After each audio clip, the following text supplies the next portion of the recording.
New England Patriots are the luckiest team of all time. As a Patriots fan, Patriots fans don't like me right now, but as a Patriots fan, they are the luckiest team of all time. They have won 17 games, and the argument and the debate is you can't be lucky winning 17 games. They have dominated the teams that they're supposed to dominate, but when you look at the playoff run, it is so lucky. You look at the first game, obviously, against the Chargers, no offensive line, bunch of injuries. The second game, CJ Stroud decided to do dumb things. And the Patriots forced some too, but for the most part, a lot of those were CJ Stroud just being dumb. And then the last game, Jarrett Stidham starting to get going a little bit. The offense only scores because of a dumb Jarrett Stidham mistake. And to top it off, the snow comes at a point where nobody can move the ball. So you're able to hold a 10-7 lead the rest of the game. And Patriots fans don't realize this. They don't come out and say this. Maybe they think the offense has been okay and done enough to win games. They have, I guess. But I am comfortable enough saying this, that this is the luckiest run of all time. Patriots deserve it, but everything is going their way, even to a point where the snow comes and Jarrett Stidham can't throw the ball because of the snow. Well, first, I want to give you credit as a Patriots fan for, like you said, having the confidence in yourself and your team and your quarterback to say this. And as you can see back here, I'm a Commanders fan, so I'm sure people are going to turn this into a Jaden Daniels thing in a 2024 rookie class. And I like Drake May. I actually wanted the Commanders to draft Drake May. I'm happy with how it turned out for us. Patriots fans should be happy with how it turned out for them. But any Patriots fan who says the offense has been good, Drake May's been good in these playoffs, they are lying. They simply are. Now, did the conditions make a difference? Oh, okay. Yeah, they did. Well, let's look at Drake May's final stats. 10 of 21, 86 yards, and a rushing touchdown. Do you want to know what Drake May had at halftime? He completed 50% of his passes for 42 yards and a rushing touchdown. So the second half was basically a mirror of the first half. So that condition thing, that argument, that does not exist. In these playoffs, he has 5 total touchdowns. He has 5 turnovers. He's thrown 2 interceptions and he's lost 3 fumbles. He's been sacked 5 times in every game. Now, where I give him credit is in certain moments he's been there. He did score the only Patriots touchdown in that game. He had the big run, I believe, in the fourth quarter, which got the team in position to kick the field goal. He had the throw, which Kayshon Boutte caught with one hand against the Texans.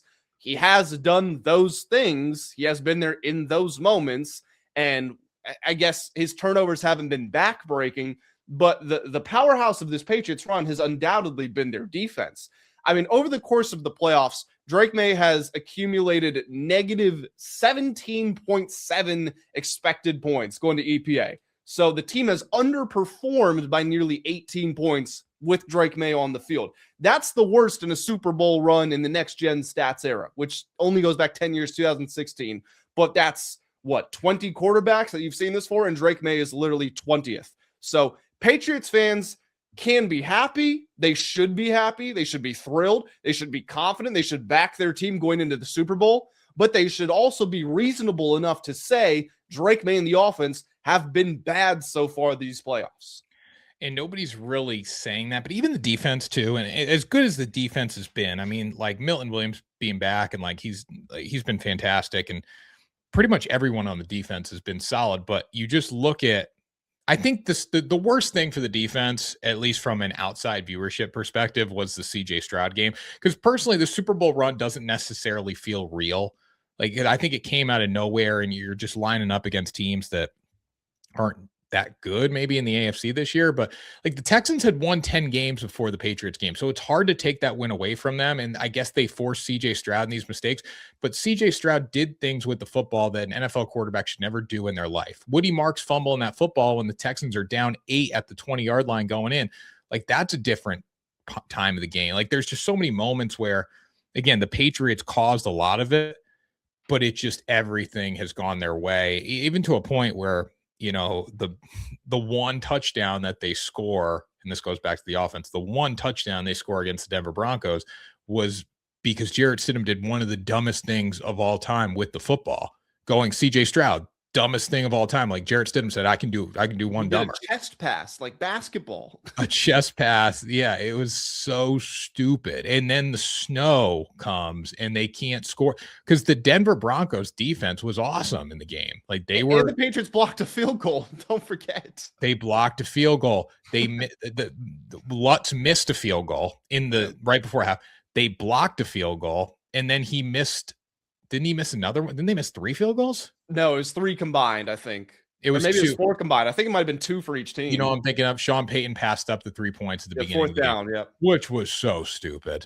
Yeah. That was so in the play call you come up with is play action when they're bringing the house and you got a backup quarterback in there. Like, and again, I don't know if he knew the snow was going to come like it did, but if you knew that snow was coming, you should have taken those points as quickly as possible because realistically, it should have been Broncos 10-0 at the half. That's a 2-score lead at home with a backup quarterback. You never turn that down. No, especially how good the defense was playing. And it just, yeah, not Sean Payton's best coaching decision there, but also Sean Payton too, the whole week hyping up Jarrett Stidham. Like this guy's, he's the guy.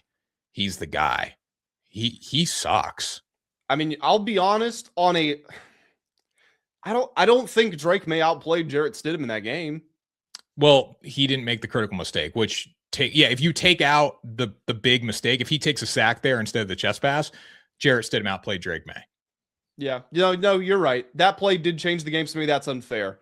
But I think the way that you put it is good. If he didn't do that, Jarrett Stidham would have been better than Drake May. Because he did that, I think it's relatively even. And maybe you can say he had the worst play. But even with that, again, Drake May finished with 80 yards, was sacked 5 times. Drake May did not change this game at all. Jarrett Stidham at least looked a little capable of moving the ball. He was in a good rhythm early on in that first half. I want to be a little nicer to Drake May in this game. This was the first game where I felt like he did what he had to do as far as running the football. I mean, backbreaking runs multiple times in this game. So he did do that. Against Houston, he made some big throws. Like he's made big plays in every game, but the consistency just hasn't been there because he's going against great defenses. And the Seahawks are a really good defense. The one advantage to playing the Seahawks, if you are the New England Patriots over the LA Rams, like defensively, they are elite. And Darnold played one of the best games I've ever seen a quarterback play the other night. Yeah. He was unbelievable. But Sam Darnold also messes up a lot too. Like the Sam Darnold variability is there, where Matthew Stafford's always going to be pretty good. With Sam Darnold, you might get that game where he has 3 picks in the Super Bowl, and nobody would be surprised. I agree with you. I will say this. I don't care how it happens. If the Patriots go out there and win the Super Bowl, there's no nitpicking it. You can talk about the easy road and you can say, but like right now, we've said this the entire season. It has to give. Something has to give for the Patriots at some point. They're in the Super Bowl and it hasn't happened. So if they win it, it is what it is. They had the window and they jumped right through it. But it also, it would, I don't think it will happen, but it wouldn't surprise me if the Seahawks blow them out of the water because that moment has been building for the Patriots all year and it's just never hit. And what do you know? As soon as Drake May, who was the MVP favorite entering week 18, as soon as the MVP, he's going to finish second, the MVP runner-up drops off a cliff, here comes the Patriots defense playing some of the best defense the playoffs have ever seen. I don't know how they're doing it. I guess it's a testament to Mike Vrabel.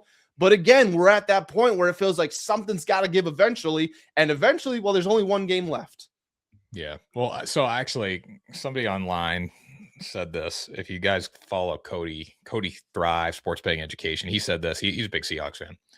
And he said that if the Seahawks would have faced, the Patriots have won all the games, but if the Seahawks would have faced the Chargers, the Texans, and the Broncos with a backup quarterback, what would the scores have been?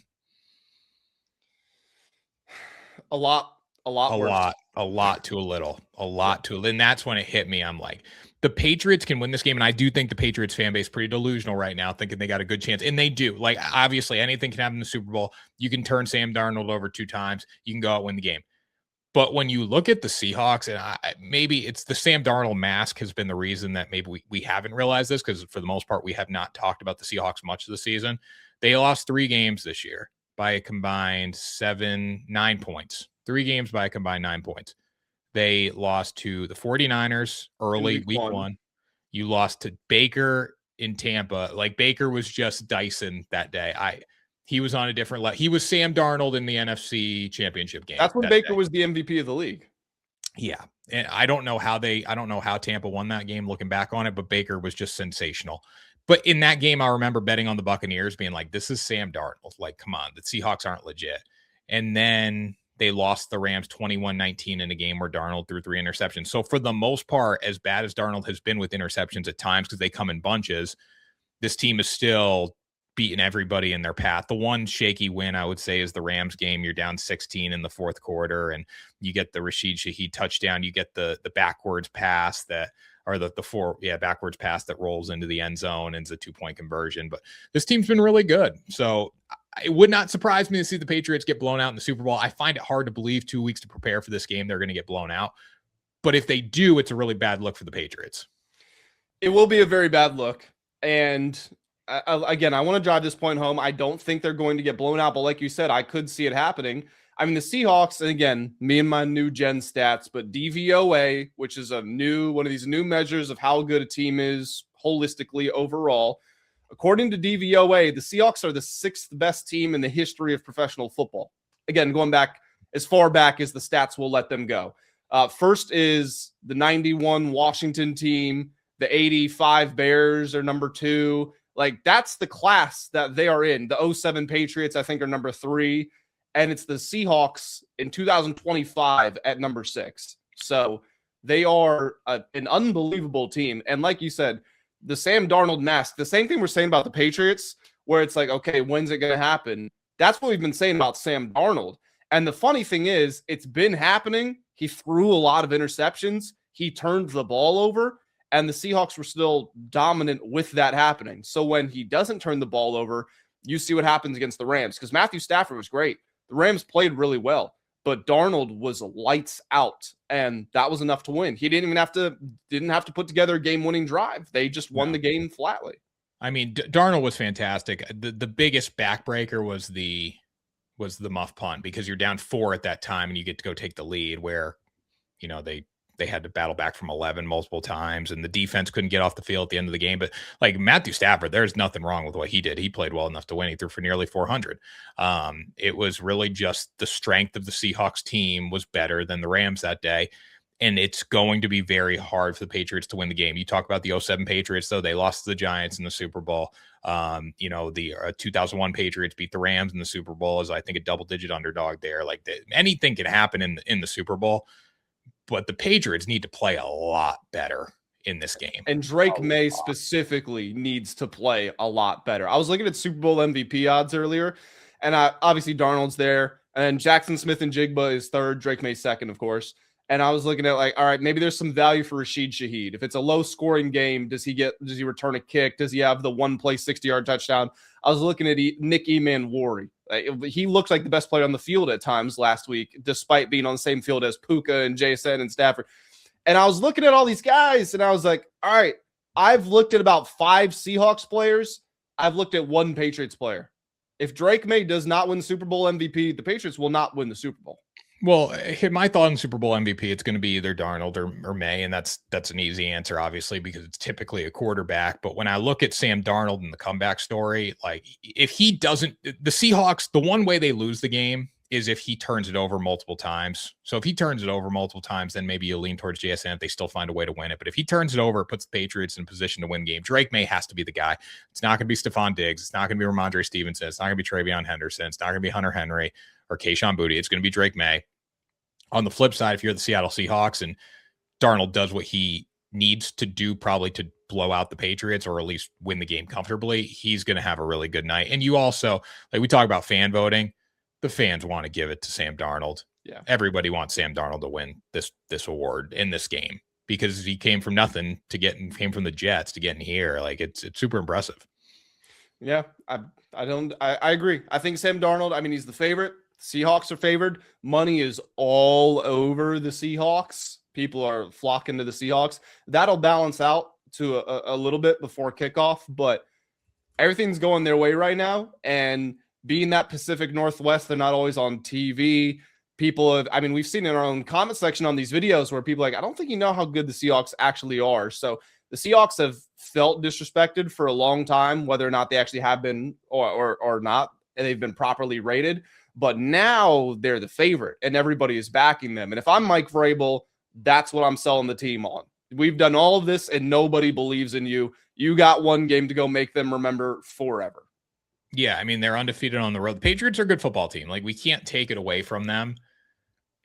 But it's just everything has kind of fallen into place. Like, we haven't seen them tested as much. Like, they've just beaten bad teams up, and they've kind of, survived in the playoffs. But more than capable of winning this game. I think if you do like the Seattle Seahawks, though, instead of laying 4.5, I would consider just taking Sam Darnold as your MVP, honestly.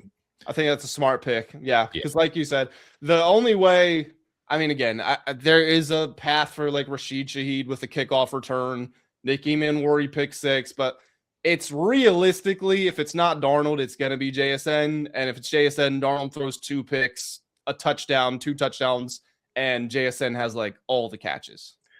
The Patriots don't have the skill players either to do what the Rams just did to the Seahawks defense.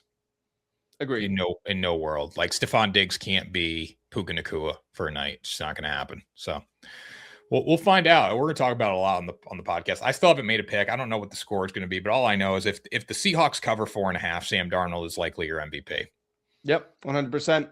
Guys, if you enjoyed, make sure you do hit the like and the subscribe buttons on this video. And as always, jump down to the comments. Let us know what your thoughts are there. I'm sure we riled some Patriots fans up. Sure, we ruffled some feathers. But you're a Patriots fan yourself, so you're a man on the inside. Yeah, definitely. Well, that was the greatest podcast in sports betting entertainment. My name is Tanner Kern, Certified G. We'll see you next time. Grant, take us out of here. We're doing the intro as the outro. Guys, that's going to do it for this episode of Ride the Line. We appreciate you all joining us. One final time, hit the like and subscribe buttons. Throw whatever thoughts you got down in the comment section below. We are putting out videos all throughout the week, so whenever the next one is, we'll make sure to catch you in the next one.